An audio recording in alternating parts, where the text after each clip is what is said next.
Hello,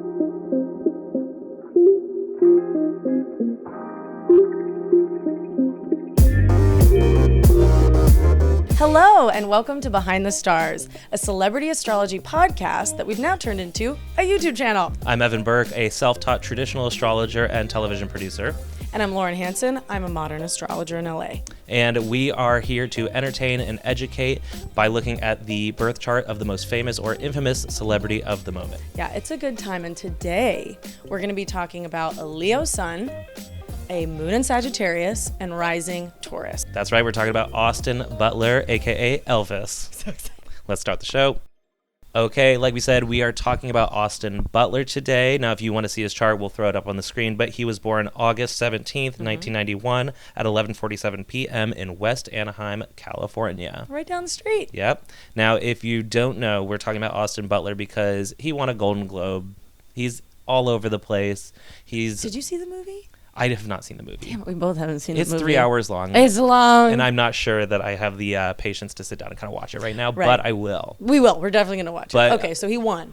Yes, he won a Golden Globe. At the time of the recording, we don't know Oscar nominations, but Yeah, we don't know. it's likely he will be at least nominated. Elvis is one of the biggest movies out there right now, so... He's going to be at a lot of parties. He's probably partying all month. Oh, yeah, him and Kaya Gerber are hitting the town. I know. Ugh, going crazy. Don't get me started on that. But we've looked deep into his chart, and we've looked deep into his history and his interviews. You've watched many interview with Austin Butler. I just had Austin Butler on in the background for 3 hours today. So we have lots and lots to talk about. Yeah. So should we jump in? Yeah. I wanted to mention that he has similarities to a celebrity that we've already gone over in our podcast, Ezra Miller, which is hilarious because I feel like, can we just say for 1 second how funny it is? They have the same rising.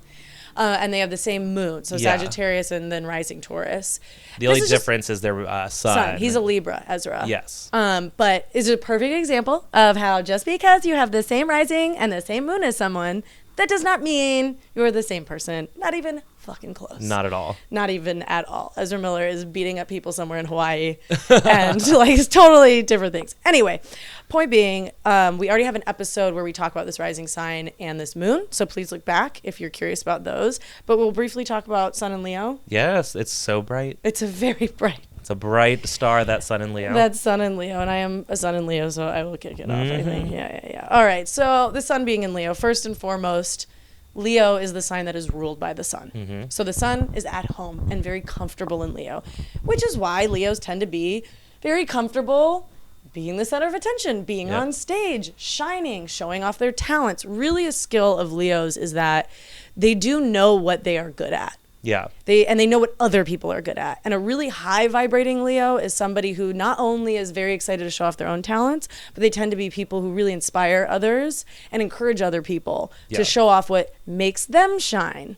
I also feel like a really developed Leo, whereas like sometimes people see Leo and they're like, oh, they need to be the center of attention all the time. But like a well-developed Leo knows when to take the spotlight because they know how to take the spotlight, but it's not always in your best interest to be taking the spotlight. Yeah, like bad things can happen sometimes. You don't want to be the center of attention all the time. No. Yeah, no. It's like there's a knife fight. Throw me in. Exactly. Like, maybe not. Let's not do that.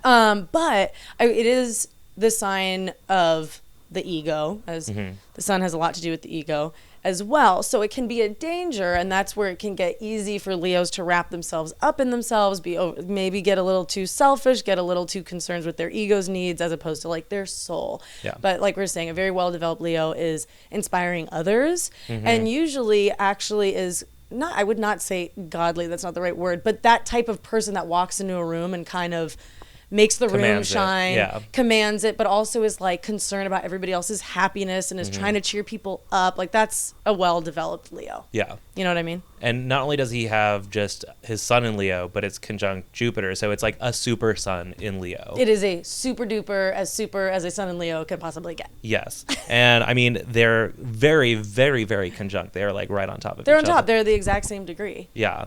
And one of the things that I was looking up, where I was like, okay, sun and like Jupiter, sun with Jupiter has to stand out, even if you don't want to. So it doesn't even matter what sign we're talking about right now. Like we could be talking about the sun and Jupiter together in like Taurus or something. They're still going to have this need to shine. And especially it being in Leo, like you're going to take the spotlight even if you don't intend to. Yeah. Where, like, I was looking up how he started off as a background actor. Yeah. And somebody saw him and was like, no, you need to be at the forefront. Yeah. And, like, there is not a better way to quantify what it's like having Sun conjunct Jupiter in Leo than starting off as a background actor and being pulled into the spotlight. Mm-hmm. And I will say real quick, his rising Taurus helps. Oh, yeah. Because it's the rising sign of like beauty, like literally just bottom line, they come off attractive. He is beautiful. And he's that Austin Butler. Oh my God, he's so pretty.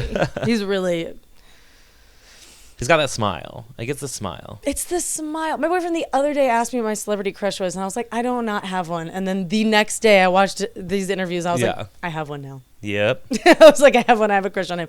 All right, so I just wanted to round out the sun being in Leo. I just want to say it is the sign of entertaining, taking the stage, creativity, fun, play, romance, the honeymoon stage in love, and children and the child. Just to give you all the basics so you know.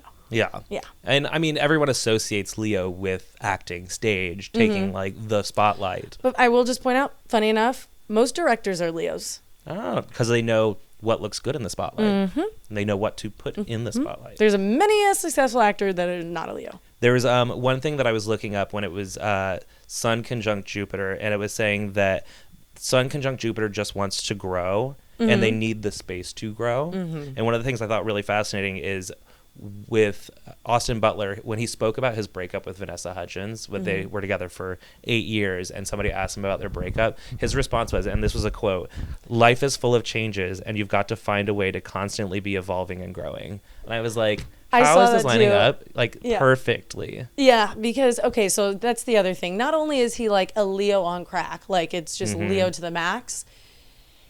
Separately, whenever anybody has their Sun and Jupiter come together, they have very strong beliefs. They flat out believe in growing. Like, that's just something that they're like, yeah, obviously life is about growth. So they end up usually being people who have a lot of personal growth in their life, become very wise over time because there's somebody who's looking out for the lessons, challenging their own belief system constantly, trying to figure out the most positive, abundant, happy way to live. And if we're talking with the Sun, even more how to express themselves too. It's a really... It makes you an over-the-top person, but it also brings... It's the only planet that has anything to do with abundance and positivity. It's like... It's why people call it, the planet of gifts. It's really the planet of opportunity is what it is. Yeah. And those two planets together just, like... It's essentially putting, like, a sun with a magnifying glass. Like, you know how you used to, like, burn ants with, like, shit like that? But this is, like... If you focus it on, like, one point, you could probably, like, really burn someone. But if you, like, shine it the other direction, then it's like a spotlight. It's like a spotlight, so you're just lighting up everything even more. Now, he also has the sun... he has the sun square his ascendant. Yes, he does. Oh, but last thing, I cannot forget to mention this with the Sun and Jupiter coming together, because Jupiter, right, over the top, huge planet, big. Also, whoever has this aspect, in this case, Austin Butler, they don't have small goals in life. They are people who are larger than life, who dream bigger, and who always believe in like a new, bigger horizon and are always striving for it. I know we kind of touched on it because personal growth, but this is also somebody who, like, these are the type of people that change the world because they believe that there's like a bigger, better way of doing things. And it can be a little accident prone, I will say, because sometimes they could be naive because they're like, it'll work out. Yeah. So I don't want to hear about no accidents to Austin Butler's beautiful face, please. Now, also, yes, he has a square between his ascendant, that is in Taurus, and his Sun in Leo. It is also technically square Jupiter. We're going to talk about the square with the Sun. Yeah. Basically, what it means is the way he carries himself, Austin Butler carries himself and views the world, can be very different from like the essence of who he actually is. And as I was listening to many of interviews, bottom line, he talks about how he's like, I'm actually a pretty like shy and like private person. I can see that. Which is his rising of Taurus. He's like, but I love to act and express and make this art and like be the Leo that I am. But he's like, but it's kind of weird. And you see him in interviews being like, okay, like here we go. And I think that probably in front of a camera making a film or a music video or something is way more comfortable than even like an interview, because I think he's like a private, shy, like quiet person. So there's a part of him that's almost, it can be interpreted like people can misinterpret him, or he could just also simply feel probably at the same time like he's not going to give everything away of who he really is. You know what I mean? Yeah. And you know, if you look into old astrology, this aspect kind of tells the story of like, hey, Austin probably had a dad, the son represents the father, had a dad who didn't maybe quite understand how he carried himself, or disapproved of it to some extent, or, you know, just in some way wasn't fully accepting.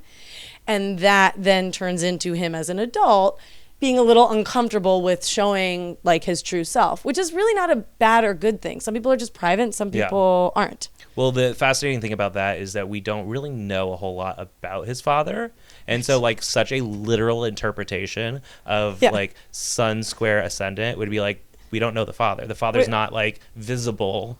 Yeah, the father doesn't have anything to do, like the father is kind of over here, and who Austin is who he is. And I only say that because we know a lot about the mother. We know so much about the mom. He speaks about his mom a lot. Yeah, which is obvious in his chart. And like literally you could just look at Austin on his Butler's chart and just go, we're not going to find a lot about his dad. Because this is a square and his dad's like over there. Yeah. You know what I mean? So, and his mom, I think that has a lot to do with the Mercury and Venus conjunct and other aspects we'll talk about. Well, let's talk about Mercury Venus. Okay, let's do it. Yeah, let's move on to Mercury Venus conjunction. It's in Virgo, which so funny.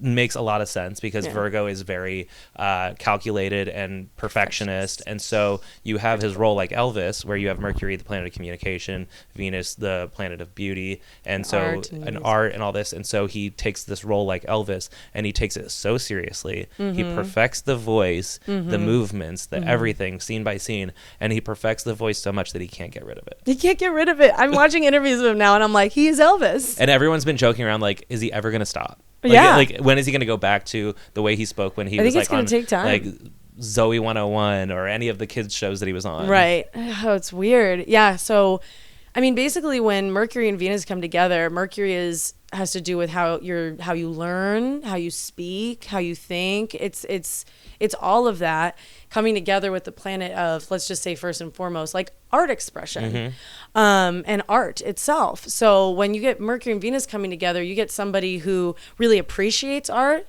most likely also creates art, and really enjoys at least learning how to make it. Yeah. And they can be self-taught really easily. So I was researching him and he taught himself the piano. He taught himself the guitar. That's classic Mercury Venus conjunction. Somebody's just like, I want to learn art. I just will, and I'm geared for it. A lot of Mercury Venus people are also very musical. Very musical. Because it's the way of like communicating through art. So you're communicating through music, which is beautiful. Art, film, paintings, like whatever it is. There's always, it's like almost their first way of communicating.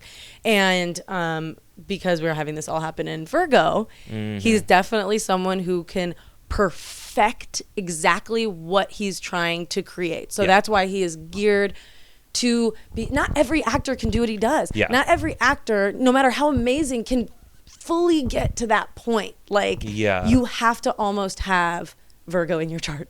Well, you really have to, because they're the only ones who can notice the tiny little details and intricacies that they have to master. And I think he's probably drawn to roles like Elvis, like real life human beings, where it's like there's references. So like if I'm going to be this person, I'm going to be them to the closest degree possible. He was saying how difficult it was too at times because there are more photos than videos of Elvis, especially in his early years. So trying to master the way he talks and walks and all this was like, you had to like track down like every photo that existed of him, and like it was crazy. But we will also talk about another aspect that is why he is a very determined person. My Lord. I mean, we can move on to so let's talk about some Saturn. Okay, let's talk about Saturn. So Saturn, he has in the 12th, he has it in the 10th house. And the 10th house is of career, and Saturn's all about like putting the nose to the grindstone and working your hardest. And God knows he has been working for a very long time. Yeah, Saturn in the 10th house is a damn blessing because Saturn's at home there. It's like it wants us to work. Well, not only that, but in Aquarius. And in Aquarius. So it feels very at home where he has it. Yeah. I mean, he's a determined human being who's It's like what were we saying earlier? It's basically predicts. Like if he was just born and I looked at his chart, I'd be like, cool. So he is destined to have to work really hard to to get to the career that he wants. But he's also built to enjoy like doing that. Like it's part of who enjoying he is. the hard work. And the thing about like, if you have Saturn in the 10th house, that means that you may not reach the level of your career that you want to be reaching until a later date. Like think about it, he was a child actor, and yes, he was gainfully employed for a very long time, but he wasn't like he never reached superstardom until just recently in his 30s. Like the most prominent role that he had before this was Once Upon a Time in Hollywood. And so, but that was just still like he was like 28 or 29, like, and he had been working for like 15 years at that point. And so Saturn can show a delay in something manifesting, essentially. Right. So his career manifesting, getting to the point where it took a while to get there. But I think with that Sun-Jupiter conjunction, it fueled him to have the ability to wait it out and to keep working. The faith. Yeah. It's the planet of faith. The faith. He had faith in it. Like, you need... Okay, we live in LA. Yeah. We know a lot of people trying to make it as actors. Yep. I'll tell you right now, if you do not have faith, you are screwed, because it is just the 1001 doors slamming in your face all the time. And it's honestly, I think they're crazy. Yeah. Well, I mean, but the thing with Saturn there, he's able to keep focused and keep moving and keep pushing forward, because like you see that he was on like every children's like program back in the day. Yeah. And then he started to break through and do like these teen shows. But all these teen shows like Carrie Diaries and like Shannara Chronicles and all these different things, they'd get picked up, and then they would get canceled after like 2 years, and that's a very demeaning thing. Yeah, to like be, this is going to be my big break, and then it doesn't work out. This is going to be my big break. Actual like casted role, right? Like not a guest star. So once he started actually getting cast as being part of the cast, they would always get canceled. Yep. It wasn't because of him, I don't think. No, I mean, it was just, there's tons of reasons for anything like that to manifest and happen.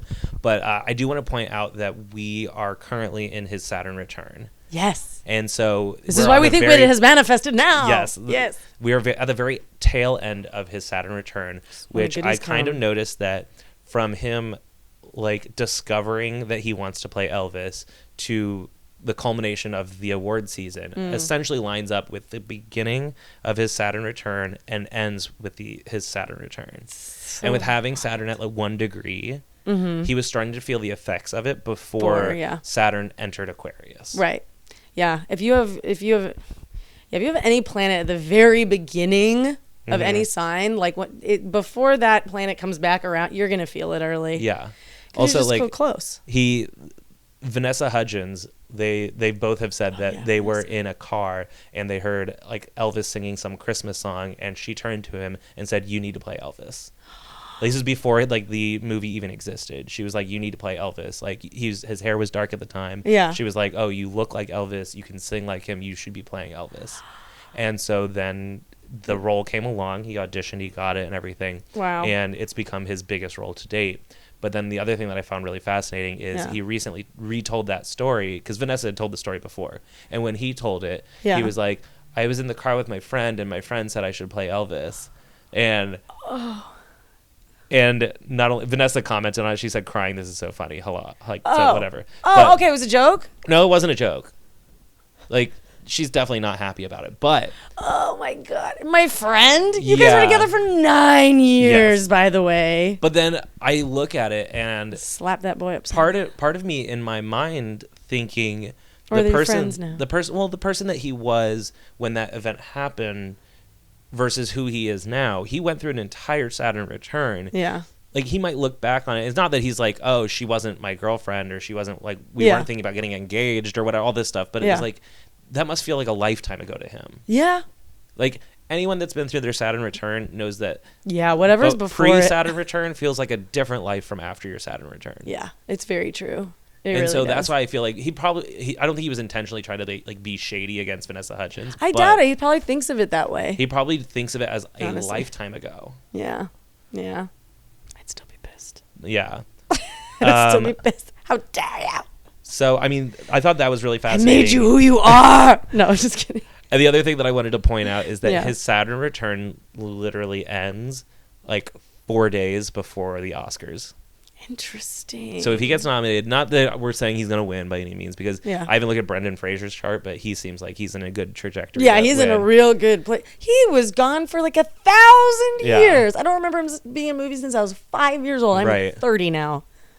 How did he do that? Maybe we'll do him. Yeah, we should look at that one next. But I do think it's very interesting to look at the fact that this is all ending like 4 days before the Oscars, and I think his life is going to be completely different after the Oscars, because he's going to get so many more roles. He's going to be taken more as a serious actor. And there's going to be way more people throwing themselves at him. I mean, the fame is going to roll in. So this is why we also wanted to cover him, was because we haven't covered a celebrity that's kind of like newly hugely famous. So it's going to be really interesting to watch him. Maybe we'll even make a video like we'll have to do like a follow-up. A follow-up or something.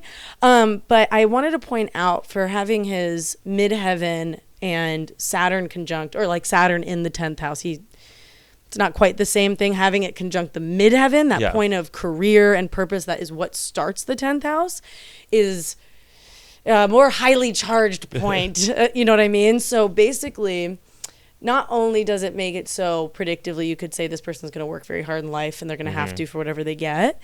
And they're going to care very much about their career and their purpose. And they're going to be almost happy-ish to like work for it and prove themselves. In addition, that midheaven is the public image point too, right? So it's your point of public image. And Saturn likes to restrict, control, almost trap, close off. Yeah. So I would say that not only him being a Taurus rising, but also now we're going to see, as we are the public and all we see of him is a public image. Yeah.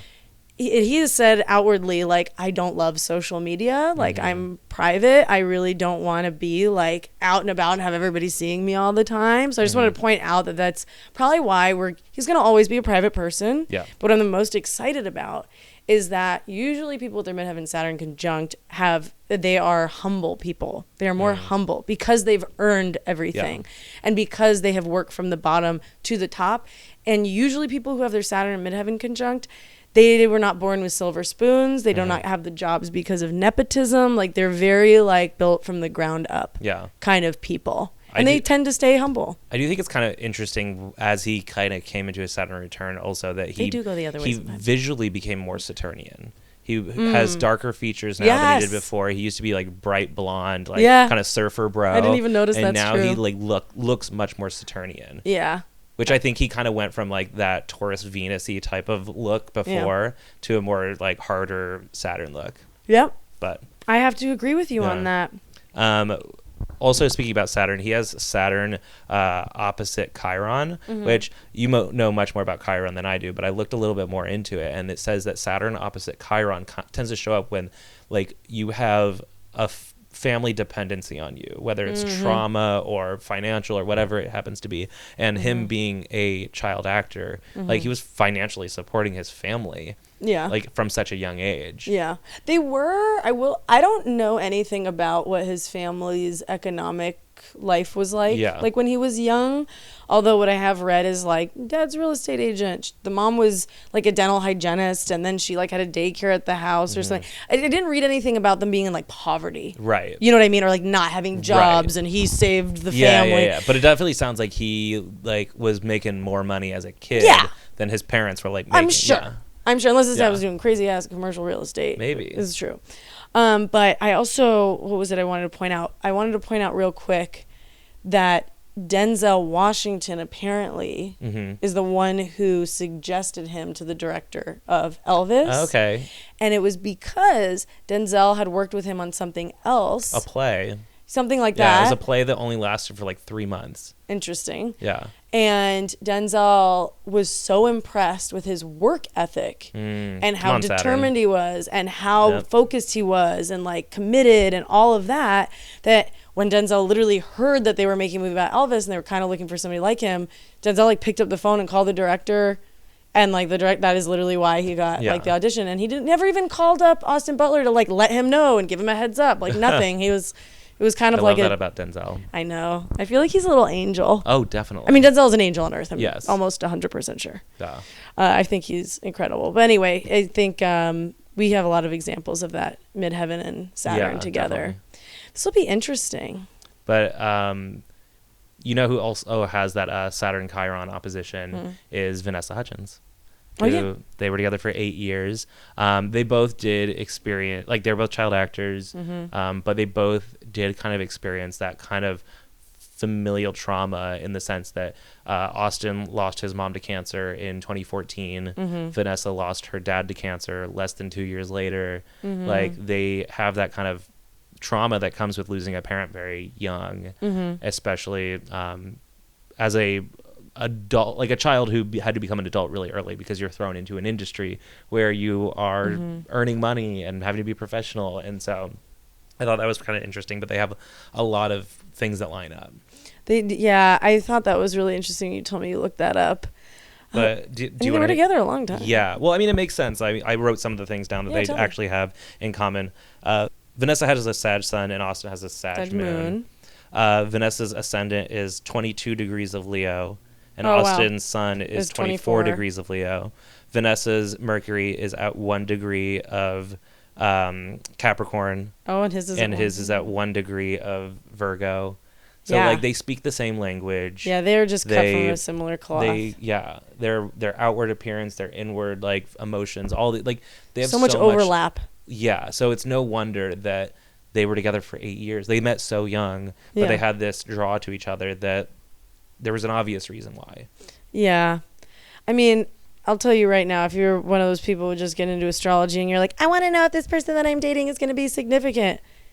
It's real obvious. Yeah. Like, it's really obvious. Like, do you have a lot of overlaps? You could be sure it will be a significant. If you're stuffed all over the plate, no. A lot of people like to try to like simplify it and be like, well, if your sun's on their moon, then that means this. Or if like you can't go by one aspect either. If Venus and Mars are like swapped, then like it's all this. Like it really is just like any commonality in element, in mode, and anything that like any kind of similarities, you have to look deeper than just like placements. Yeah, you got to look. Yeah, you got to hire one of us. Yes, no, hire me.